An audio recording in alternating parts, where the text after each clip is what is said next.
Bill Belichick are in a very familiar spot this weekend. They're heading to their 8th straight. A duo has won 5 Super Bowls together, and if they win on Sunday, they'll go to their 9th Super Bowl. And yesterday, Bob Kraft gave the highest compliment he could possibly give to his quarterback and head coach. Let's hear what he had to say to the media.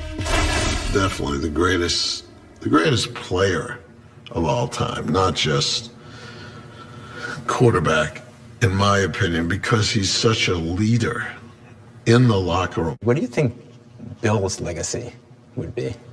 Oh, he's the GOAT of coaches, just like our quarterback is the GOAT of quarterbacks. I mean, and no one can dispute it. I don't think there's been a finer coach in the 99-year history of the league.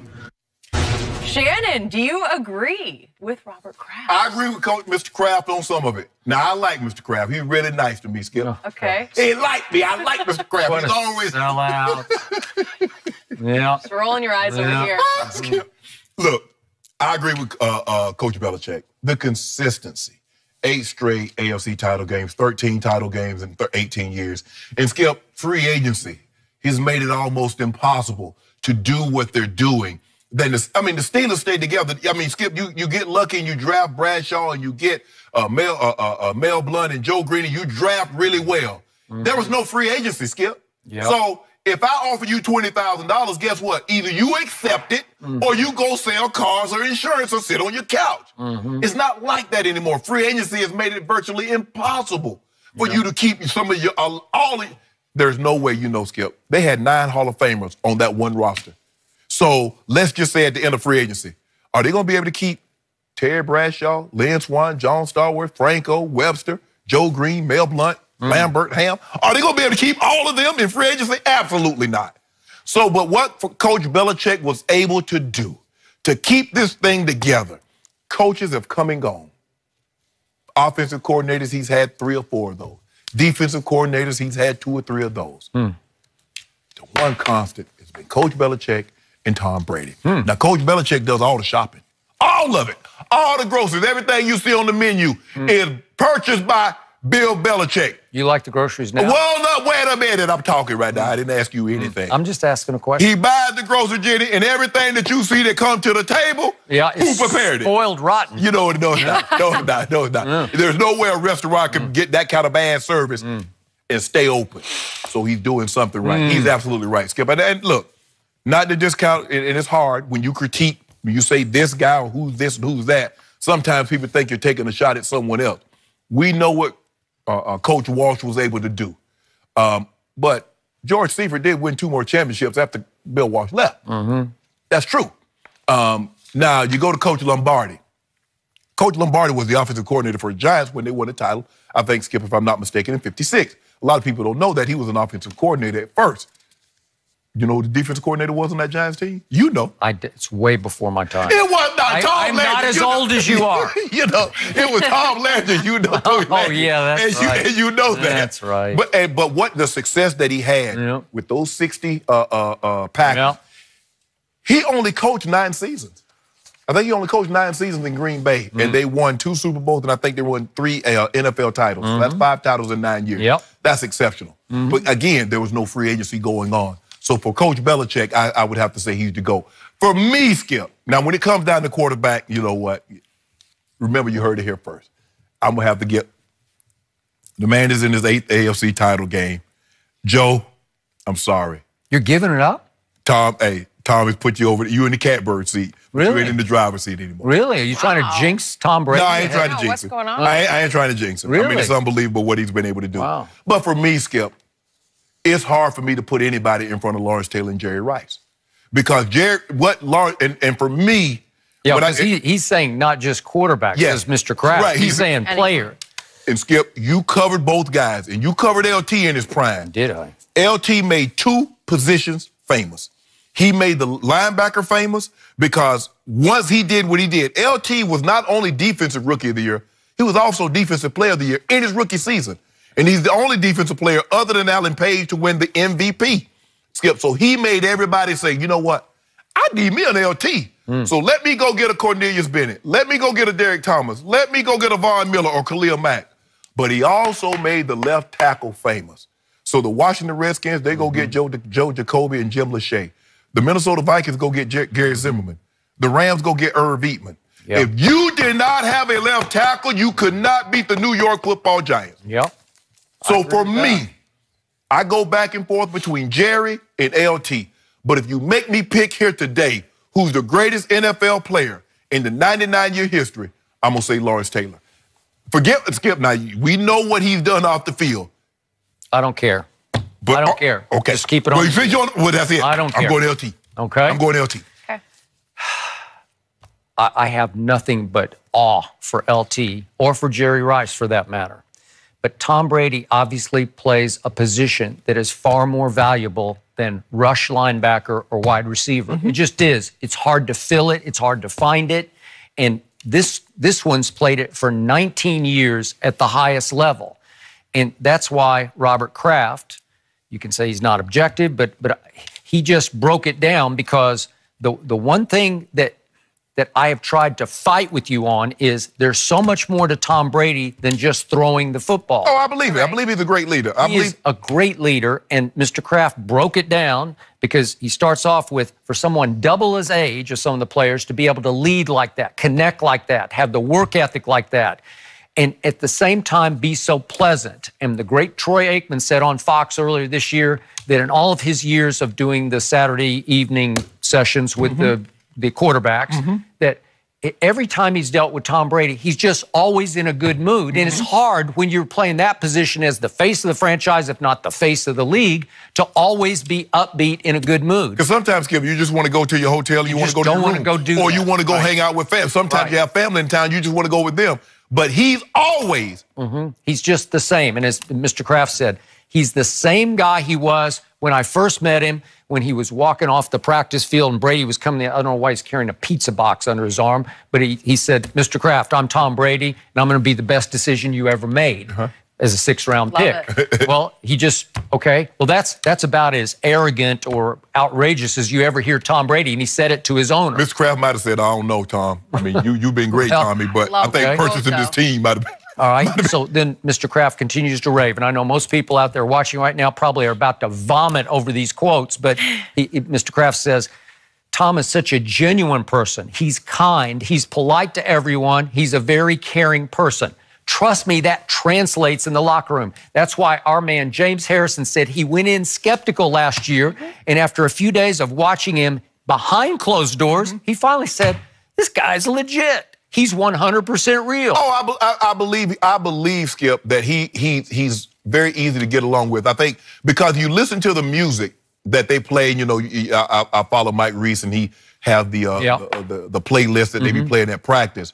So, and Tom, like, okay, he gets into it too. So he's able to connect because Tom doesn't have a whole lot in common with a lot of these guys because like Mr. Kraft says, he's 41, some of these guys are 24, 25. Tom Brady was in the league when these guys weren't even thinking about the NFL. That is correct. So for him to, but the thing is that I think I like about Tom and the thing that John Elway, my quarterback, was, no matter what, we could be shooting dice, we could be playing cards, and he would come in, what y'all doing? Okay, deal me in. Or hey, let me get in. But you know what? John had this edge to him. He had jock mentality to him because he was at heart. He's an athlete, man. Absolutely. And he was a much better overall athlete than Tom is, so he considered himself one of the guys. Yes. Tom knows he's not as athletic as just about anybody in the whole locker room, right? Right. He just knows how to throw a football and play quarterback at the highest level, and he's going to be clutch. And that's my deciding factor here over LT or Jerry Rice. Do people lose sight? I think they just get sick and tired of Tom Brady, but I keep saying he's the clutchest performer we've ever seen in any sport. And you know how big a Michael Jordan fan I am? Tom's just had so many more chances to be clutch, and nearly every time he comes up, all-time clutch. What did he do? He led the game-winning drive against the St. Louis Rams in his first Super Bowl. Second Super Bowl, game-winning drive. I know these are field goal drives, but he led it. He marched them down the field to beat the Carolina Panthers. And then he led the game-winning drive with 2 minutes to go against Eli, and you know the rest of the story. But he did what he was supposed to do to put them ahead 14-10. And then we come to Seattle. That's the Legion of Boom. It's 124 yards passing in the fourth quarter and 2 touchdowns, and saved Belichick that day because Belichick couldn't stop Russell Wilson, right? Until you say the Pete Carroll stopped the Seahawks. Yes. But still, Brady was sensational in that game. Then he digs Belichick out of a 28-3 hole against Atlanta in the Super Bowl by throwing for 246 in the fourth quarter and overtime. That's off the charts. Then at least he applied deodorant to the stinker that Belichick gave us in the Super Bowl last year, 41 points to Nick Foles, because Brady did for 505. Yep. That's the most yards ever thrown for in any playoff game in the history of the league, and it was by Tom Brady in a Super Bowl loss. But he hung 33 back on Philly. But Skip, the thing is that players, and they watch a lot of players, but they really watch the quarterback because they want to see if he's authentic. Yeah. They want to see if he's in it with them. Or is he standalone? Yeah, I'm the quarterback. More people talk about me. So they watch that. And I'm sure the players in that locker room, they watch Tom, and they see that he's genuine. He's not standoffish. He doesn't think, well, I'm Tom Brady. You're a first-year player, or you're a scout team player. He treats everybody the same, and that's how John was. John was a guy, and like I said, Skip, I didn't play for 15 different teams or 10 different teams, so I can't tell you how these other quarterbacks were. But I'm telling you how John was and how it resonated throughout the locker room. And guys, the same way with Tom. The guys that run through a wall for Tom Brady because they know he would do the exact same thing for them. Now, all right, probably wouldn't be able to back get to through Coach. it, That's fragile. Back to Coach Belichick. What is Robert Kraft going to say when he gets asked? Okay, what are you going to say about Brady? Oh, now he want to tell the truth. That's so obvious to me. This is so obvious. Has Bill Belichick over the last 4 years lived up to the praise that you heap on him as the GOAT? Hold on. Tom Brady won 2 Super Bowls in the last 4 years. Coach Belichick won 2 Super Bowls. So you can't have one without the other? How good was the defense in those Super Bowls? Good. Yeah, it was like 28-3, and then let him score another point. Okay, all right. So I love Bill Walsh. I knew him very well, very close to him. But to me, what he did, he handpicked Joe Montana. And again, Bill Belichick did not handpick Tom Brady to be the next quarterback. He did not. Yeah, he did. Dick Rabine was the guy who was raving. Well, let me ask you a question. If Coach Walsh thought Joe Montana was so great, why not take him in the first round? Why wait till the third? Because he didn't think anybody knew who Joe Montana was. He didn't think anybody was even remotely interested. And Coach Belichick said, I'm going to stock my cupboards because I don't think y'all know who Brady is. Yeah. So he getting all this other stuff before he took. Yes, that's why he did it. So I talked to him. Bill Walsh invented an offense for Joe Montana. He did. And then he handpicked every player on both sides of the ball, including loading a defense that was, to me, the best defense for about 7-8 years in a row in pro football, and it was a defense that he gifted to George Seifert, who then kept. Oh, he handed him over a loaded roster. Okay, so that's the greatest ever to me because he started from scratch. They go 2-14 and 6-10 the first 2 years, and then they just took the NFL over for a long time. So if you don't mind me asking, who's picking the players in New England? Belichick is. So he picked Brady, right? I don't know. I think somebody told him. Again, the story is that's the assistant coach, Dick Rabine, just raved about Brady because he scouted him. Okay. God rest his soul. Well, trust me, Skip Bayless. I know Coach Walsh might have drafted all those players, but he couldn't scout them extensively. So somebody He did. He personally worked out Joe Montana. Okay. And Dwight Clark. Because he went to see Steve Fuller in Clemson, South Carolina. Yeah. Well, this is what they do. Normally the scouts and the VP, they hand that thing over to Coach Belichick. Hey, Bill Walsh was hands-on. Hold on, Skip. When Coach Belichick goes to these workouts, who's working out them defensive players? He does. Who's holding the bag? But he's all defense, and Tom Brady carried the offense. No, he's the coordinator. Coach Belichick. Yeah. What did Tom Brady say? Tom Brady said, if Aaron Rodgers had this, have what I have, ain't no telling what he'd do. No, did he? Yeah, that's what he said. Well, so he always says the right thing. You know, I know you, but I love how you go talk about Mr. Kraft is telling the truth when he's explaining that Tom Brady's the GOAT. How can you not? He's like raving about him, but with Belichick, it's like, oh, well, he's the GOAT of coaches. He's the GOAT. He's the GOAT of coaches in the 99-year history. How can you argue it? I'm not here to argue it. I am. I know you. Yeah. I just hope Belichick has one good night on Sunday night. That's all. He better flash just an ounce of genius on Sunday night. Come up with some plan. But what about your guy? Huh? What if your guy throw the pick that ends the game? What you gonna say?